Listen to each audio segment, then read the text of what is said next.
আসসালামু আলাইকুম। প্রিয় শিক্ষার্থীরা, সবাই কেমন আছো তোমরা? কমেন্ট লিখে জানিয়ে দাও, উত্তরের অপেক্ষায় রইলাম। আজ আমি আলোচনা করব ষষ্ঠ শ্রেণীর সপ্তম অধ্যায় নিয়ে, অর্থাৎ পদার্থের বৈশিষ্ট্য ও শ্রেণীবিন্যাস। লেকচারটি প্রথম থেকে শেষ পর্যন্ত দেখার চেষ্টা করো, ইনশাআল্লাহ তোমরা বুঝতে পারবে। আসলে এই পৃথিবীটা অনেকটা বৈচিত্র্যময়। তো এই পৃথিবীতে বিভিন্ন প্রজাতির বস্তু আছে, তার মধ্যে জীব আছে, প্রাণী আছে, এছাড়াও মৎস্যকুল সহ আরও জানা অজানা অনেক বস্তু আমাদের এই পৃথিবীতে আছে। কারো প্রাণ আছে, কারো কি প্রাণ নেই।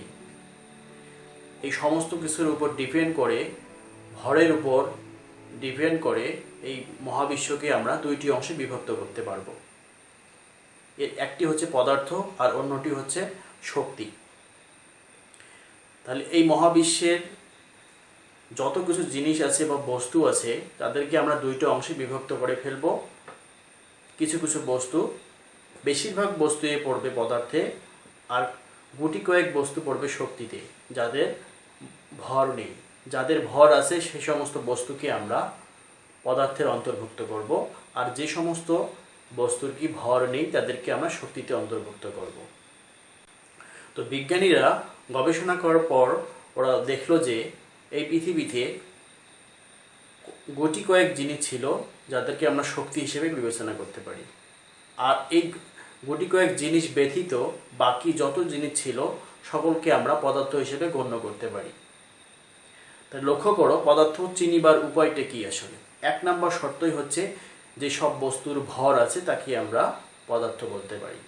উদাহরণ হিসেবে লক্ষ্য করে দেখো, প্রথমেই লক্ষ্য করো মানুষের ক্ষেত্রে, মানুষ পদার্থ নাকি শক্তি হবে?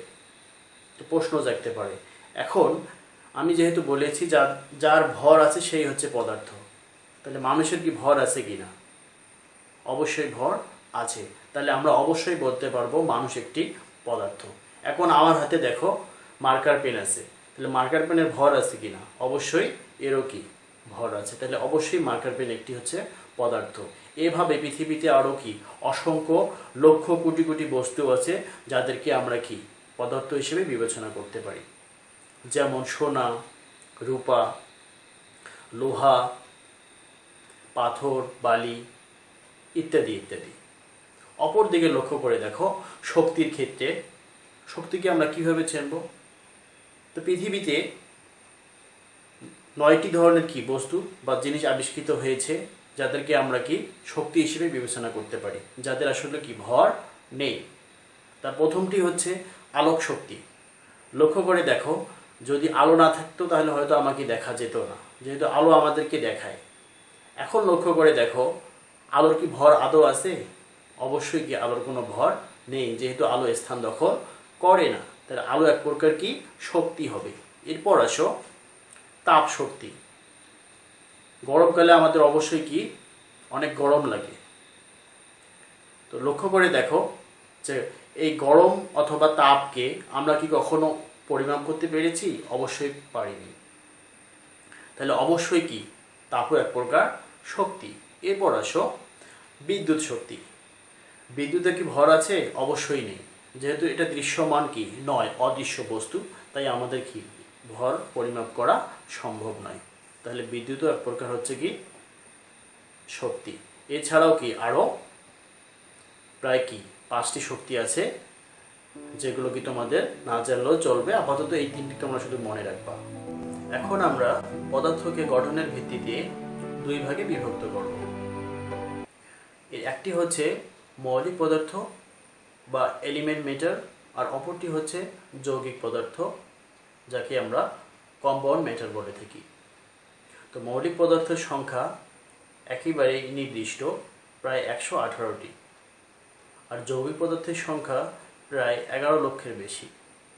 মৌলিক পদার্থের প্রশ্ন যদি তোমাদের মনে জাগে যে মৌলিক পদার্থ কি, তাহলে অবশ্যই আমি উত্তর দেব যে মৌলিক পদার্থ হচ্ছে এমন একটি পদার্থ যাকে বিশ্লেষণ করলে অথবা ভেঙে ফেললে ওই মৌলিক পদার্থ ব্যতীত আর কোনো মৌলিক পদার্থ আমরা খুঁজে পাবো না, সেটি হচ্ছে মৌলিক পদার্থ। যেমন hydrogen, oxygen, nitrogen, carbon, sodium, calcium ইত্যাদি। আসলে এই পদার্থগুলোকে যদি আমরা বিশ্লেষণ করি, সাপোজ লক্ষ্য করে হাইড্রোজেনের ক্ষেত্রে, হাইড্রোজেনকে যদি আমি বিশ্লেষণ করি অথবা ভেঙে ফেলি, তাহলে হাইড্রোজেনের মধ্যে একটি ক্ষুদ্র যদি আমি কণা পেয়ে থাকি, সেই ক্ষুদ্র কণাটাও হবে কি হাইড্রোজেন। হাইড্রোজেনের জায়গায় কখনো কি অক্সিজেন আসবে না, অনুরূপভাবে অক্সিজেনের জায়গায় কখনো হাইড্রোজেন আসবে না। তার মানে হচ্ছে প্রত্যেকটি মৌলিক পদার্থ তার নিজের কি একক বৈশিষ্ট্য কি বহন করে। এটি হচ্ছে মৌলিক পদার্থের সবচেয়ে বড় কি বৈশিষ্ট্য বা ইম্পর্টেন্ট একটি ধারণা। অপর দিক থেকে যৌগিক পদার্থের ক্ষেত্রে লক্ষ্য করো, যৌগিক পদার্থ দুই বা ততোধিক মৌলিক পদার্থের সমন্বয়ে গঠিত। তার মানে সেখানে ভেজাল রয়েছে। যে পদার্থকে বিশ্লেষণ করলে একাধিক মৌলিক পদার্থ পাওয়া যাবে তাই হচ্ছে যৌগিক পদার্থ। তার মানে হচ্ছে মৌলিক পদার্থ ব্যতীত যৌগিক পদার্থ গঠন করা সম্ভব নয়। তার মানে যৌগিক পদার্থ মৌলিক পদার্থের উপর নির্ভরশীল। উদাহরণস্বরূপ লক্ষ্য করে দেখো, আমরা খাবার লবণ যেটাকে বলে থাকি সোডিয়াম ক্লোরাইড, তো এই খাবার লবণটি দুইটি মৌলিক পদার্থের সমন্বয়ে গঠিত হয়ে থাকে। তাহলে অবশ্যই দুইটি মৌলিক পদার্থ যেহেতু খাবার লবণে আছে, তাহলে অবশ্যই আমরা কি খাবার লবণ বা সল্টটাকে আমরা বলতে পারি যৌগিক পদার্থ। এরপরে শরবতের জন্য আমরা যে চিনিটা খেয়ে থাকি, সেই চিনিও একটি কি যৌগিক পদার্থ, কেননা সেটি কি একাধিক মৌলিক পদার্থের সমন্বয়ে গঠিত। এরপরে আসো, যে পানি আমরা সবসময় কি পান করে থাকি, সেই পানির ক্ষেত্রে ঘটনা কি ঘটবে? সেই পানি কি মৌলিক পদার্থ নাকি যৌগিক পদার্থ? অবশ্যই সেটি কি যৌগিক পদার্থ। তার কারণ হচ্ছে দুইটি মৌলিক পদার্থ হাইড্রোজেন এবং অক্সিজেনের সমন্বয়ে পানি গঠিত হয়। তাহলে অবশ্যই আমরা বলতে পারি পানি একটি যৌগিক পদার্থ। তো এখন দেখো, আমরা পদার্থকে অবস্থার ভিত্তিতে তিন ভাগে ভাগ করতে পারি। তো এই ক্ষেত্রে দেখো, প্রথমটি হচ্ছে কঠিন পদার্থ, যাকে আমরা সলিড ম্যাটার বলে থাকি। দ্বিতীয়টি হচ্ছে তরল পদার্থ, যাকে আমরা লিকুইড ম্যাটার বলে থাকি। তৃতীয়টি হচ্ছে গ্যাসীয় পদার্থ, যাকে আমরা গ্যাসাস ম্যাটার বলে থাকি। তাহলে একটি অবস্থা সর্বোচ্চ তিনটি অবস্থায় থাকতে পারবে।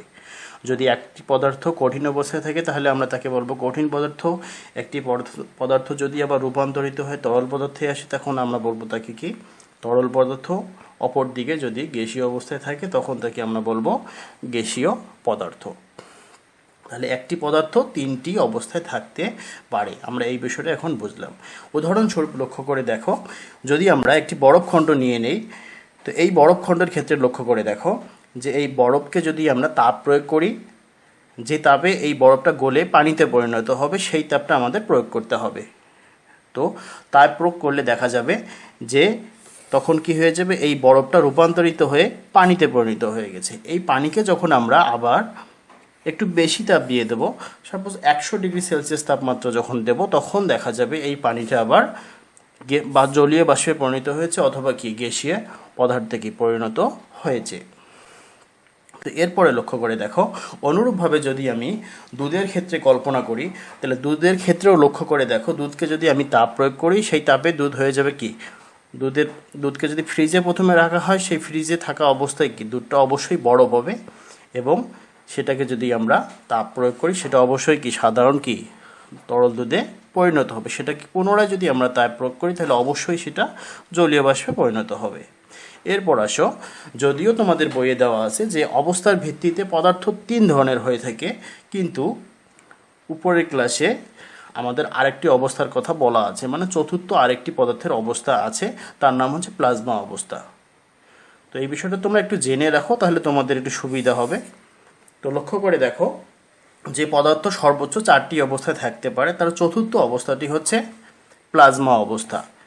প্লাজমা অবস্থায় হচ্ছে উচ্চ তাপমাত্রা বিশিষ্ট একটি অবস্থা, যেখানে বস্তুর কি উচ্চ তাপমাত্রা থাকবে। উদাহরণস্বরূপ লক্ষ্য করে দেখো, আমরা অহরহ এই ঘটনাগুলো আমাদের চোখের সামনেই ঘটে থাকে। তার মধ্যে প্রথমটি হচ্ছে লক্ষ্য করে দেখো বিদ্যুৎ চমকানো।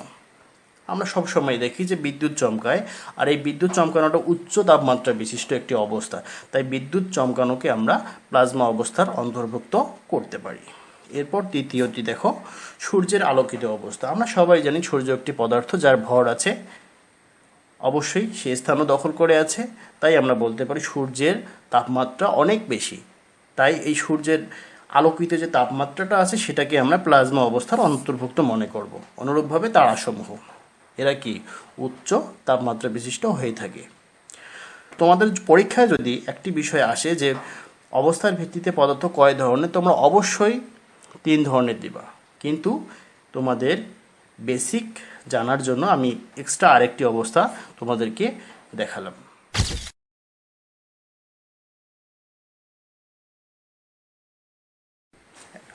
এখন তোমাদের কিছু সংজ্ঞা মুখস্থ করতে হবে এবং এর বৈশিষ্ট্যগুলো মুখস্থ করতে হবে। তো দেখো, মনে রাখার মতো কিছু সংজ্ঞা ও বৈশিষ্ট্য। তো প্রথম, যেহেতু পদার্থের বৈশিষ্ট্য নিয়ে আমরা আলোচনা করতেছি, তাই প্রথম হচ্ছে পদার্থের ডেফিনেশনটা আমরা দেব। তো এখানে সংজ্ঞাটা দেওয়া আছে, তোমরা লিখে নেবে এবং মুখস্থ করবে। কিন্তু পদার্থ কি আমি আর একটু বেসিক বলে দিচ্ছি তোমাদেরকে। এক কথায় মনে রাখবা যে যার ভর আছে সেই পদার্থ। তো এখন যদি তুমি রুমে অবস্থান করো, তাহলে রুমের আশেপাশে লক্ষ্য করে দেখো কোন কোন জিনিসগুলোর ভর আছে, তারা প্রত্যেকে কী হবে, পদার্থ হবে। এখন সাপোজ আমি যেহেতু এখন কলম দিয়ে লিখতেছি, লক্ষ্য করে দেখো, যদি এটি একটি কলম হয়, লক্ষ্য করে দেখো, তাহলে এর অবশ্যই কি আছে, ভর আছে। তাহলে এই কলমটি অবশ্যই কি হবে, পদার্থ হবে। তাই আরও কিছু উদাহরণ আছে, লক্ষ্য করে দেখো, যেমন কাঠ, লোহা, জল, দুধ, বায়ু, পানি প্রভৃতি হলো এক একটি কি পদার্থ। তাহলে অবশ্যই বুঝতে পেরেছ। তার একটি তাহলে সংজ্ঞা আমাদের মনে রাখতে হবে, যার ভর আছে সে অবশ্যই পদার্থ। এরপরে আসো, যেহেতু পদার্থ 3টি অবস্থায় থাকতে পারে, তার প্রথমটি হচ্ছে সলিড ম্যাটার অথবা কঠিন পদার্থ। কঠিন পদার্থের ক্ষেত্রে লক্ষ্য করে দেখো যে সংজ্ঞাটা আমরা মনে রাখবো। এখন সাধারণ অবস্থায় যে সমস্ত পদার্থের নির্দিষ্ট আকার ও আয়তন থাকে তাদের কঠিন পদার্থ বলে।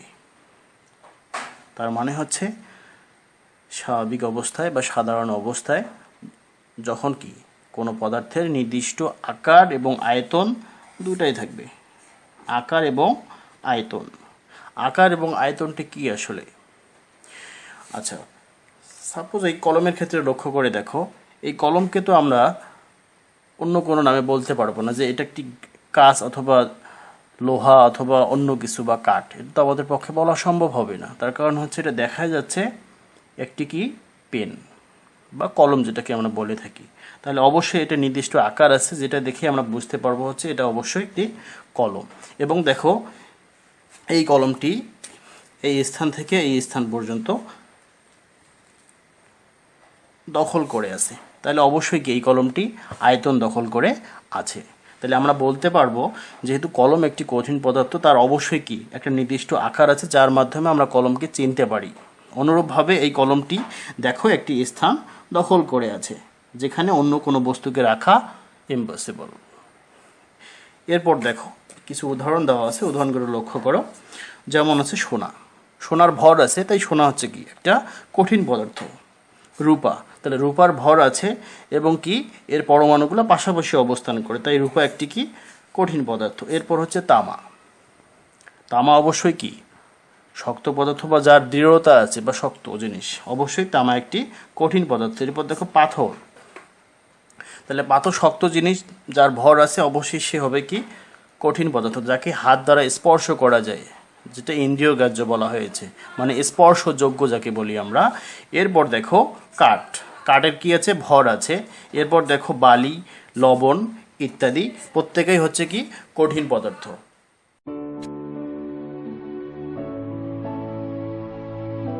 কঠিন পদার্থের বৈশিষ্ট্য, আমরা কঠিন পদার্থের ডেফিনেশনটা শিখলাম, এখন আমরা শিখব এর বৈশিষ্ট্য বা স্ট্রাকচার যেটাকে বলে থাকি আমরা।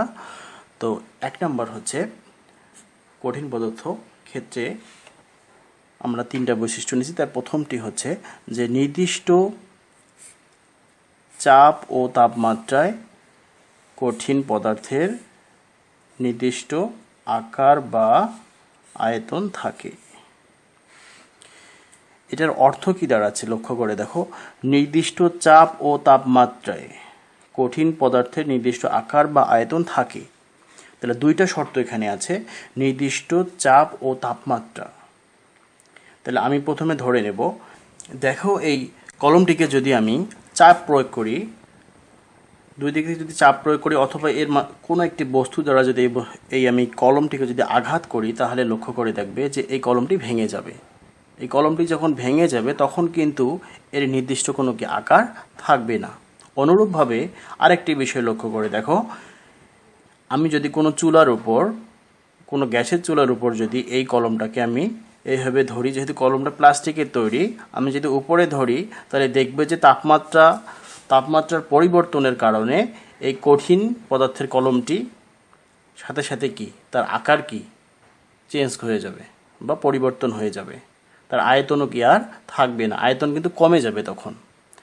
তাই আমরা বলতে পারি যে কি নির্দিষ্ট চাপ এবং তাপমাত্রা যদি স্থির থাকে তাহলে কঠিন পদার্থের আকার এবং আয়তন ঠিক থাকবে, কিন্তু চাপ যদি বেশি দেওয়া হয় তাহলে কি অবশ্যই সেই বস্তুটা কি ভেঙে যাবে, ভেঙে গিয়ে কি তার আকার হারিয়ে ফেলবে। অনুরূপভাবে তাপ বেশি প্রয়োগ করলেও কি একটি কঠিন বস্তু আস্তে আস্তে কি তার আয়তনটাও কমে যাবে, তার আকারটা কি পরিবর্তন হয়ে অন্য কি যে কোনো বস্তুর আকার ধারণ করবে। এরপরে দেখো দ্বিতীয় বৈশিষ্ট্যের ক্ষেত্রে, দ্বিতীয় বৈশিষ্ট্যে আমরা বলতে পারি যে কঠিন পদার্থের যথেষ্ট দৃঢ়তা আছে।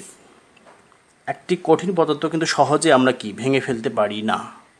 এই কলমটার ক্ষেত্রে লক্ষ্য করে দেখো, আমরা ইচ্ছে করলে কিন্তু সহজে কি দুই দিকে জোরে আঘাত করলাম, তারপরে দেখো এটা কি ভেঙে যাচ্ছে না। তা আমরা বুঝতে পারছি যে এই কঠিন পদার্থ অবশ্যই কি শক্ত, তাই এটাকে ভাঙা যাচ্ছে না। তা বলা হয়েছে কঠিন পদার্থের যথেষ্ট দৃঢ়তা আছে। দৃঢ়তা মানে হচ্ছে শক্ত কতটা সেটাকে বোঝানো হয়, যা কি অন্য অন্য পদার্থের চেয়ে বেশি। তাহলে কঠিন পদার্থ যতটা শক্ত হয়, এর বন্ধন যতটা শক্ত হয়, আন্তঃআণবিক বন্ধনগুলো, সেটা তরল পদার্থ এবং কি বায়বীয় পদার্থের তুলনায় অবশ্যই কি অনেক বেশি হবে। এরপর লক্ষ্য করে দেখো 3 নম্বর স্টেপ, এদের আকার এবং আয়তনে সহজে কি পরিবর্তন হয় না। আমরা যদি অতিরিক্ত চাপ এবং তাপমাত্রা প্রয়োগ করি তবে কি একটি কঠিন পদার্থ তার কি আকার হারিয়ে ফেলতে পারে এবং আয়তনও কি হারিয়ে ফেলতে পারে, কিন্তু কি এমনিতে কি এর আকার এবং আয়তন সহজে কি পরিবর্তন হয় না। এরপরে দেখো তরল পদার্থ। তরল পদার্থের সংখ্যাটা দেখো, যে সাধারণ অবস্থায় যে সমস্ত পদার্থের নির্দিষ্ট আয়তন আছে কিন্তু নির্দিষ্ট কোনো আকার নেই তাকে আমরা তরল পদার্থ বলে থাকি। তাহলে সাধারণ অবস্থায় বা সাধারণ তাপমাত্রায় যে সমস্ত পদার্থের নির্দিষ্ট কি থাকবে আয়তন থাকবে কিন্তু কি নির্দিষ্ট কোনো আকার থাকবে না। কঠিন পদার্থের ক্ষেত্রে আমরা দেখলাম নির্দিষ্ট আকার আয়তন দুইটাই থাকবে যদি আমরা তাপমাত্রা এবং চাপ স্থির রাখি, কিন্তু তরল পদার্থের ক্ষেত্রে স্বাভাবিক অবস্থায় কি এদের কি নির্দিষ্ট কি থাকবে আয়তন থাকবে কিন্তু কি নির্দিষ্ট কোনো আকার থাকবে না। লক্ষ্য করে দেখো, একটি বোতলের মধ্যে আমরা পানি নিয়ে নিলাম। তো লক্ষ্য করে দেখো, যদি এই বোতলে 250 গ্রাম যদি পানি থাকে, তো 250 গ্রাম পানি আয়তনটা কিন্তু একদম নির্দিষ্ট, কিন্তু একটা বিষয় লক্ষ্য করে দেখো ওখানে, আর সেটি হচ্ছে এই পানির কিন্তু নির্দিষ্ট কোনো আকার নেই। এই পানিটাকে আমি বোতলে রাখার কারণে দেখো পুরো পানিটা বোতলের আকৃতি ধারণ করেছে। এই জন্য বলা হয় এর আয়তন ঠিক থাকবে কিন্তু কি আমরা যে পাত্রে রাখবো পানি সেই পাত্রের আকার ধারণ করবে। তো বিষয়টা অবশ্যই বুঝতে পেরেছো। তো এরপর দেখো আমরা আরও কিছু উদাহরণ নিয়েছি। উদাহরণ দেখো জল, দুধ, অ্যালকোহল ইত্যাদি। তাহলে এই বোতলের মধ্যে যদি আমি এখন দুধ নিতাম তাহলে অবশ্যই কি এই বোতলটা কার আকৃতি ধারণ করতো? অবশ্যই দুধের আকৃতি ধারণ করতো। তাহলে পাত্রভেদে তরল পদার্থের কি আকারের পরিবর্তন হয় কিন্তু পরিমাণের কোনো পরিবর্তন হয় না বা আয়তনের কোনো পরিবর্তন হয় না। 250 গ্রাম আছে, 250 গ্রামে এখানে আছে। তো আশা করি তোমরা বিষয়টা অবশ্যই বুঝতে পেরেছো। এরপরে নেক্সট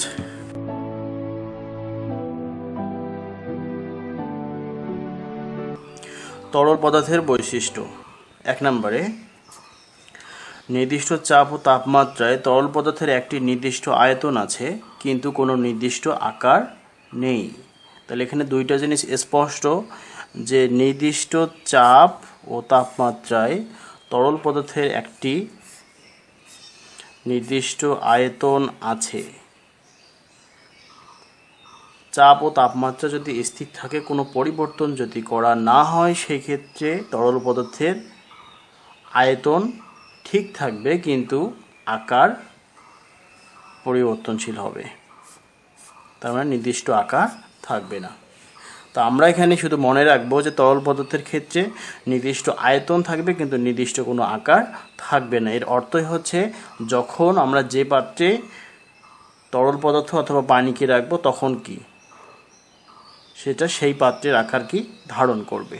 এরপর দ্বিতীয় নাম্বার আমরা আসবো বৈশিষ্ট্যে, যে পাত্রে তরলকে ঢালা হয় অথবা রাখা হয় সেই পাত্রের আকার ধারণ করে।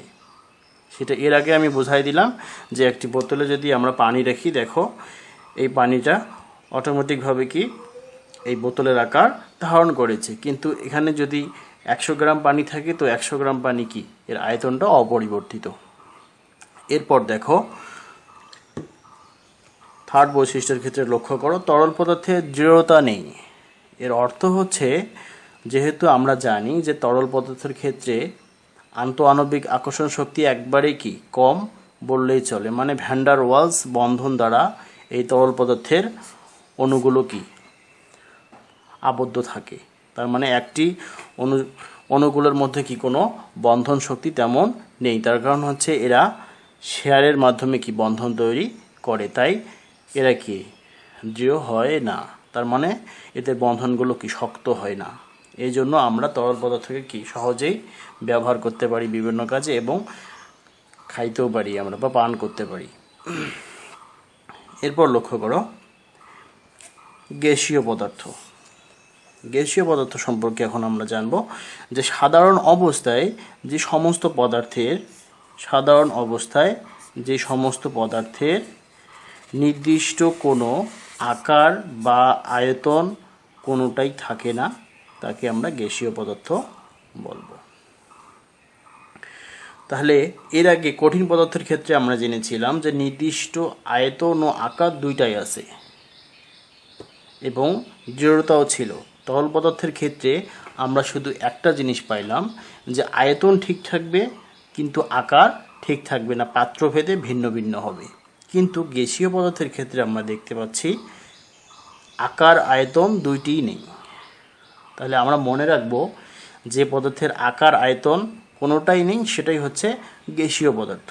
তো গ্যাসীয় পদার্থটা কি আসলে আমরা যদি ব্যাখ্যা করি তাহলে ব্যাখ্যা করতে পারবো যে গ্যাসীয় পদার্থের ক্ষেত্রে অণুগুলো অনেক দূরে দূরে অবস্থান করে, আন্তঃআণবিক দূরত্বগুলো অনেক বেশি থাকার কারণে আসলে এদের নির্দিষ্ট কোনো আকার নেই। বেশিরভাগ ক্ষেত্রে গ্যাসীয় পদার্থ বলতে আমরা জানি যে এরা বেশিরভাগ ক্ষেত্রে দৃশ্যমান নয়, তার কারণ হচ্ছে চাপের মাধ্যমে যখন আমরা এই গ্যাসীয় পদার্থগুলোকে একটি স্থানে আবদ্ধ করি তখনই শুধুমাত্র কি এদেরকে তরল আকারে কি আমরা দেখতে পাই। তো একটা জিনিস এবার লক্ষ্য করো, এখানে বলা হয়েছে আয়তন কোনোটাই থাকে না, আকার বা আয়তন কোনোটাই নির্দিষ্টভাবে কি বলা যাবে না। এই কথাটার অর্থই হচ্ছে, দেখো আমরা একটা সিলিন্ডার নিয়ে নিলাম, লক্ষ্য করো দুইটা সিলিন্ডার এখানে আছে। দেখো এই প্রথম সিলিন্ডারের ক্ষেত্রে লক্ষ্য করো, প্রথম সিলিন্ডার দেখো এটা দ্বিতীয়।